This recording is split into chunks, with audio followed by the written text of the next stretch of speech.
Australia से news ये आ रही है कि ये जो रिटायरमेंट का सिलसिला एशविन से शुरू हुआ है ये एशविन पे खत्म नहीं होगा, बल्कि बॉर्डर गावस्कर ट्रॉफी के बाद दो और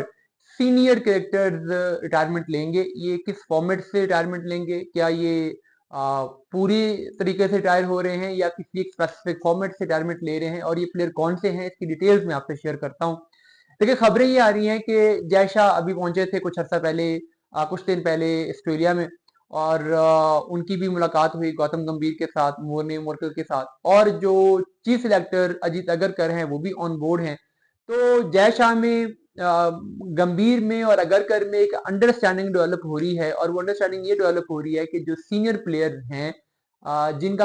अब अरूज खत्म हो चुका है, जो अब इंडियन क्रिकेट टीम पे एक बोझ बनते जा रहे हैं, उनको गुड बाय कह दिया जाए। और एशवन को इसी सिलसिले में बता दिया गया था कि हमने आपको इस सीरीज में भी नहीं खिलाना, और जो आगे टूर आ रहा है इंग्लैंड का उसमें आपको वैसे ही हम ड्रॉप कर देंगे। तो इन्हीं सिचुएशन को देखते हुए अश्विन ने फिर ये डिसीजन किया कि अगर मुझे कोई टेस्ट मैच इस सीरीज में भी नहीं मिल रहा और आगे भी मुझे ड्रॉप किया जा रहा है तो फिर मुझे रिटायरमेंट ले लेनी चाहिए। और फिर उन्होंने ये मशवरा करके ये डिसीजन कर लिया, बड़ा बोल्ड डिसीजन उन्होंने कर लिया। लेकिन दो और प्लेयर्स भी हैं जिनको यही मैसेज दिया हुआ है कि ये सीरीज आपकी आखिरी सीरीज है, और इस सीरीज के बाद, बॉर्डर गावस्कर ट्रॉफी के बाद, हम आपको इंग्लैंड वाली जो टेस्ट सीरीज है उसमें हम आपको लेके नहीं जाएंगे।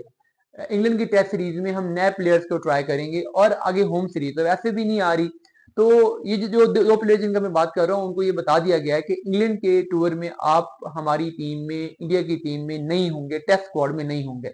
उनको ये कहा गया है कि आप हमारे जो ओडीआई स्क्वाड है उसमें चैंपियंस ट्रॉफी तक खेल सकते हैं, और उसके बाद फिर आगे वनडे वर्ल्ड कप जो आएगा तो उसके लिए आपको हमने लेना है या नहीं लेना, वो चैंपियंस ट्रॉफी के बाद डिसीजन होगा। तो आप ओडीआई में चैंपियंस ट्रॉफी तक खेलें, टी20 पहले ही नहीं खेल रहा है। तो जिनकी मैं बात कर रहा हूँ उसमें एक नाम ऑफकोर्स विराट कोहली है, टी20 से वो पहले ही रिटायर हो चुके हुए हैं।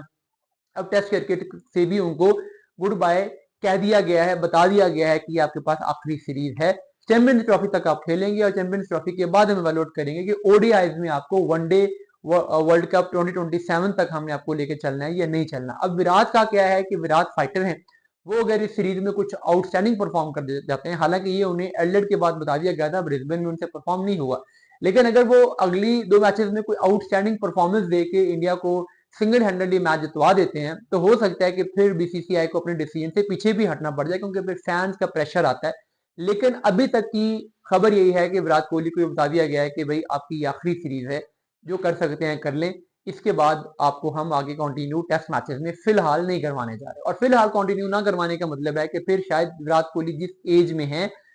जिस फॉर्म में है, वो वापस नहीं आ सकेंगे अगर अभी वो ड्रॉप हुए। तो इसलिए मोस्ट प्रोबेबली अगर वो इन दो मैचेस में परफॉर्म नहीं करते तो वो रिटायरमेंट अनाउंस कर देंगे बीजीटी के बाद।